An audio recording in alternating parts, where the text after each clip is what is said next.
With a second round of revisions to first quarter GDP, the government confirmed it was not just import-related tariff distortions that were responsible for the contraction.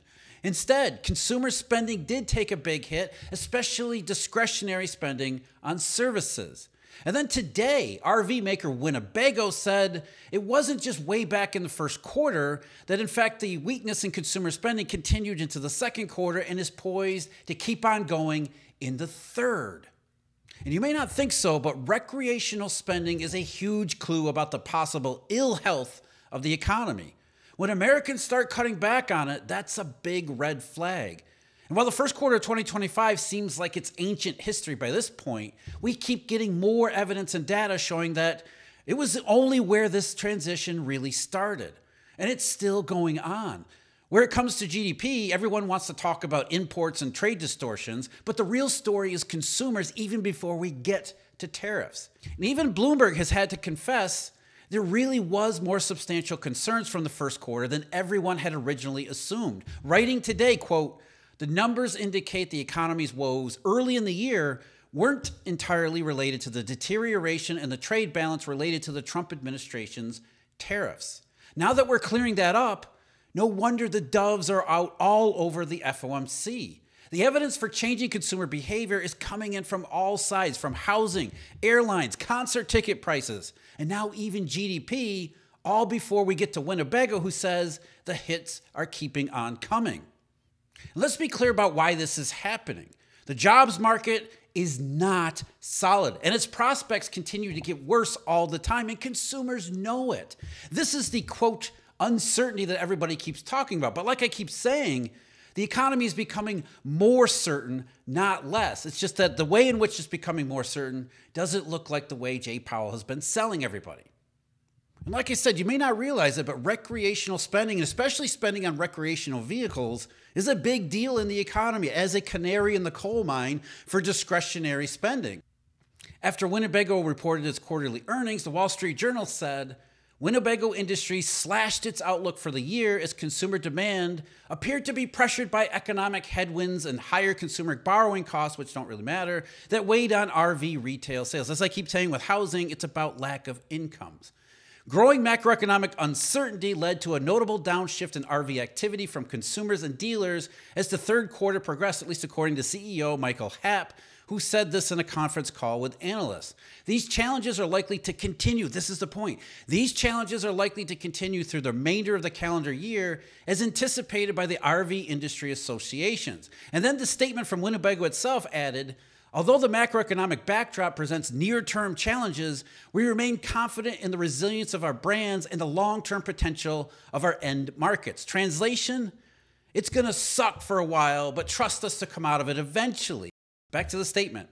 With a new leadership team in place, Winnebago Motorhomes is launching a comprehensive margin recapture plan centered on refreshing the product line, boosting operational efficiency, there's your layoffs, and rebuilding sustained profitability beginning in 2026. So Winnebago is a canary for the canary in the economic coal mine, spending on RVs as a big component of recreational spending, as a bigger component of overall discretionary spending. In other words, if Americans feel confident about the prospects of incomes, jobs, and the general economy, it's not uncertainty, it's about jobs, they'll spend on discretionary spending, discretionary items, air travel, even RVs. Even in the GDP figures themselves, the Bureau of Economic Analysis has a line item specifically for recreational goods and vehicles, because recreational vehicles, RVs, are a substantial amount of the spending on overall recreation. You may not think it's that important, but it really is. In fact, you go back to the fourth quarter of last year, recreational goods and vehicle spending as part of PCE or personal consumption expenditures contributed 0.3 points to the fourth quarter's overall 2.4% rate. And of course, again, like I said, it makes sense. When the economy is doing well, Americans feel confident enough to splurge on recreation and other forms of discretionary spending. So Winnebago really is the canary for a canary in the coal mine. When consumers are worried about jobs, they naturally begin to cut back, and that's where they cut back first and foremost. But where this all really matters, however, is if or when consumers tighten their wallets for more than just a single quarter. Now, for the first quarter, according to the latest results and the latest revisions, recreational goods spending was basically zero, just 0.01 points in contribution to GDP. So no growth in consumer spending on recreational goods and vehicles.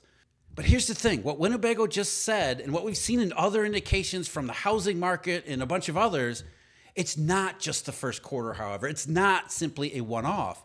This weakness appears to have already carried over into the second and now seems to be poised to strike the third. We're getting more and more evidence that consumers really are pulling back. They're not just pessimistic because they're overreacting to trade fears, as Jay Powell is trying to claim. Instead, they're reacting to what they see and what they perceive as coming down the road in the labor market, employment prospects, income prospects, hours prospects, all of it. They're reacting to weakness and future weakness, dimming prospects in employment, and therefore they're not just becoming more pessimistic, they are indeed pulling back. Now, it's not catastrophic, not everything's not just falling off a cliff, but we see more and more signs that the economy and the consumer economy is indeed transitioning. And as I said before, in terms of just the labor market, it's more evidence for this transition on the Beveridge curve to the flat part where we don't want to be. And before we get back to the rest of the video, we are very happy to announce Eurodollar University's anniversary sales spectacular and webinar. If you're available on Thursday, July 10th at 6 p.m. Eastern Time, we're going to be talking about the implications of interest rates. Now that we see them going down and going down pretty much everywhere, what does it all mean? So join me on July 10th. There's a link in the description of this video to sign up for the webinar. Plus, we'll be having all sorts of sales on our subscriptions. In fact, we have a new subscription to launch, so stay tuned, and I do hope to see you there July 10th. American consumers are becoming more worried this, quote, economic uncertainty is actually becoming more, not less, certain. And uncertain is just a euphemism for avoiding to have to say the economy isn't doing well.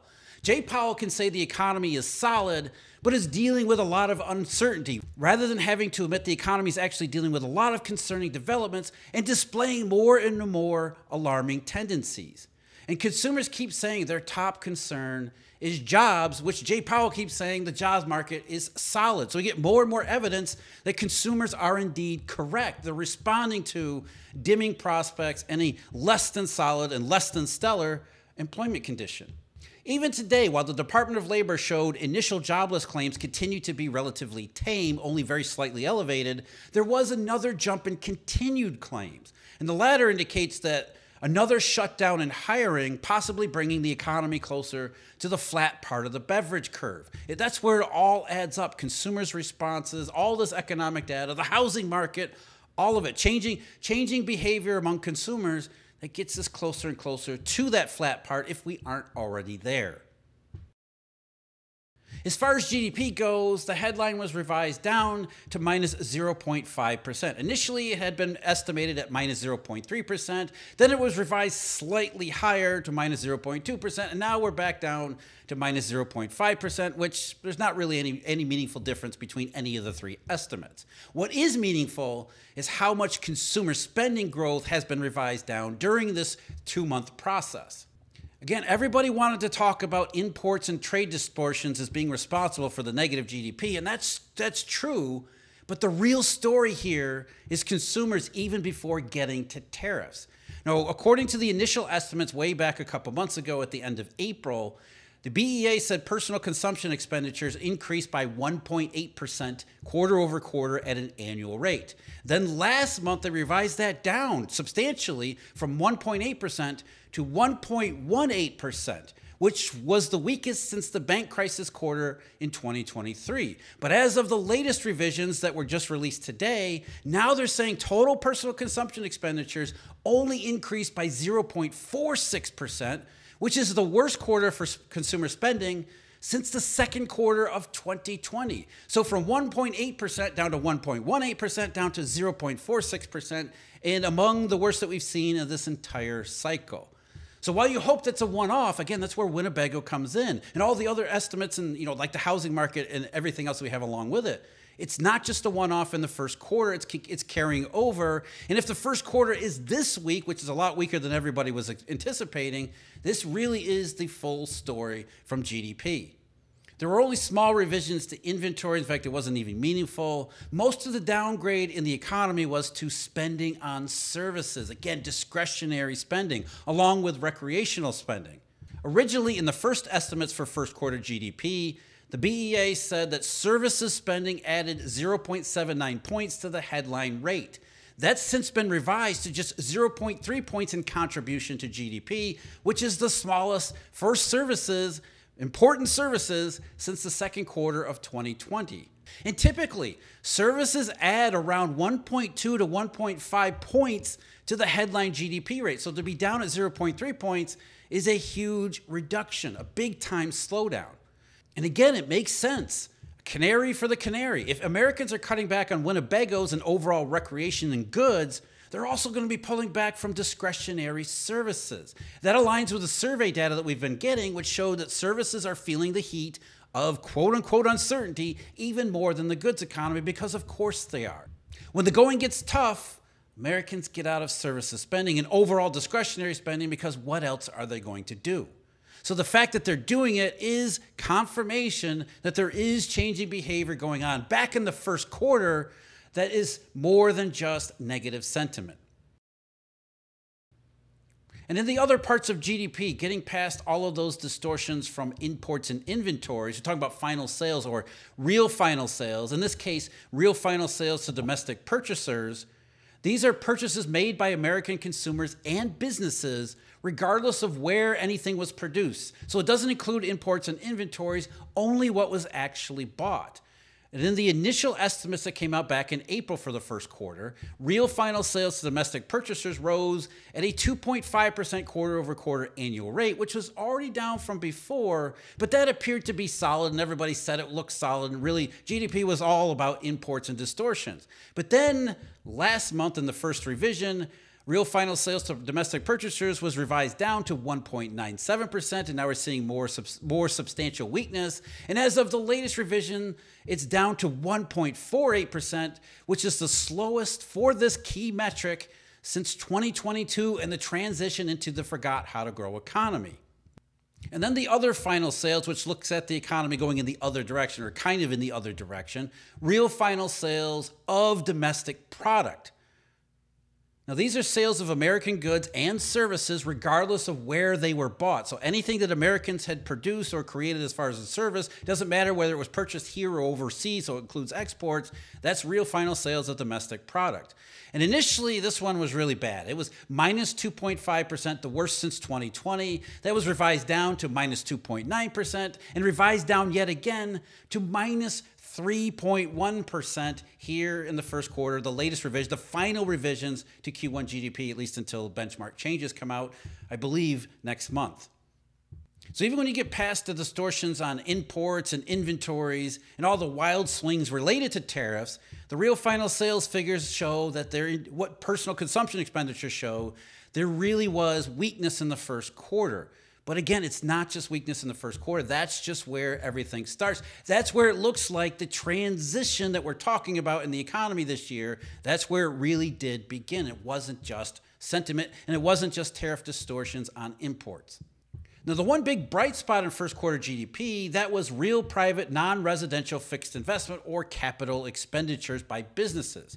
According to the latest numbers, the latest revised numbers, that one rose by a 10.3% annual rate quarter over quarter. So a huge increase in acceleration in capital expenditures that added a whopping 1.36 points to the headline GDP rate. 1.11 of those points came from equipment, which was the most in years. So already you should be suspicious, especially since a full point came from information processing, and half of that from computers and related. So a sudden sharp increase in business equipment investment, that's tariff front loading. So it's not sustainable. It's not going to be sustainable moving forward. That's another distortion that was in the favor of GDP and the overall global economy that's not going to be repeated in the second quarter and moving forward. So you're going to get the loss of momentum and activity, the payback in capital expenditures here in the second quarter, but more so in the third, on top of the pullback in consumer spending. So to bring this back to the Bloomberg article that I cited in the introduction, they also add Recreational services and travel are among the components of spending that we flagged as being sensitive to shocks in consumer sentiment, according to Ryan Sweet, who's the chief U.S. economist at Oxford Economics. High-frequency data that we track on U.S. travel continue to deteriorate and will be a drag on Q2 GDP. That's the thing. It's not just the first quarter, and they're confirming what we're seeing from Winnebago and these other sources. All 7 major categories of services spending were revised lower in the figures published Thursday, today. Recreational services spending led the downward revision, subtracting 0.14 percentage points from GDP instead of the previous reported 0.04 point boost. So along with Winnebago's, Americans are not just spending less on recreational goods and vehicles, they're also spending less on recreational services, discretionary spending. As Bloomberg admitted, they started out thinking this was just imports and tariff distortions and found out confirmation from the government that it actually is impacting consumers. And by is, we don't mean economic uncertainty. We actually mean an economy that forgot how to grow, forgetting even more how to grow as it transitions to some other state that's yet to be determined here in 2025. Given all that, of course, we're going to see more dovish reactions among the FOMC, especially after the lack of tariff-driven inflation in the CPI and PPI. In fact, those point to the same weakness that we're talking about here in GDP, confirmed by GDP, that there is no purchasing power among businesses to pass on these higher costs to anyone, either consumers or anyone else in the supply chain. And seeing all this, even though the Federal Reserve is staffed by the most inflation-biased economists that you can imagine, some of them are breaking ranks and saying, yeah, there's too much weakness here. We can't just simply keep ignoring it and dismissing it like Jay Powell is doing. As one of those, Michelle Bowman said on Monday, we should also recognize that downside risk to our employment mandate could soon become more salient given recent softness in spending and signs of fragility in the labor market. And remember, the signs of fragility in the labor market are confirmed by the softness in spending. In fact, that's what we're really talking about. The evidence is showing up everywhere. We have a very strong case that the U.S. economy is at the very least in this transition stage described by the Beveridge curve moving to the flat part of it. And because this is becoming harder and harder to ignore, not that Jay Powell isn't trying his hardest, the Fed will have to cut its rates even more to try to head off that transition before it does go all the way and go way too far. Because they believe rate cuts help with psychology, but the real economic problems are far deeper than just sentiment. This is why eventually there's a race to the bottom among central bank policies, because the evidence starts to become overwhelming that there is this transition taking place. It isn't just consumer sentiment, it is a very real economic phenomena that has second and third order effects that lead to more labor market weakness, that lead to more pullback in consumer spending, more labor market weakness. And soon you're not just on the flat part of the Beveridge curve, you're way down at the other end of it. So as I pointed out yesterday, that's why we see market rates that are continuing to move lower again. The 10-year Treasury yield is down to 4.27, 2627 today. It's back in the 420s either way. The 2-year Treasury and the 3-year, that's also an important maturity, they're nearly back in the 360s right now at about 3.71% and already revisiting the April lows with their sights set on the September lows. So you've got markets that are pricing what the information coming in confirms, and all of that was starting with GDP. GDP contracted in the first quarter, and while a lot of it, in accounting terms, was related to the import distortions and tariff distortions, we're seeing more and more that it wasn't just those things. And Jay Powell all along has said tanking consumer confidence was nothing more than consumers overreacting to tariffs. But the GDP data itself now more clearly confirms, and we had other clues in evidence before Powell and the media ignored and downplayed it all, but the GDP data that we have now more clearly confirms it wasn't just imports. There was significant weakness in consumer, especially discretionary spending. Therefore, it wasn't only bad sentiment. And that's before we even get to the tariffs. So now we have Winnebago and others saying that it wasn't just the first quarter, that it extended into the second quarter, and it looks like it's going to continue into the third quarter in the second half of this year. It wasn't just sentiment. It was a real shift in consumer behavior that therefore threatens a transition, an overall economic transition described by moving to the flat part of the Beveridge curve. It is the forgot how to grow economy, the fragile one, starting to remember how to do worse. One of the key pieces of confirmation for all this that comes from maybe an area you don't necessarily connect to it, housing market and the prospect of a housing bust, a macro-driven housing bust. That's the video link below. As always, thank you very much for joining me. Huge thank you, Eurodollar University members and subscribers. And until next time, take care.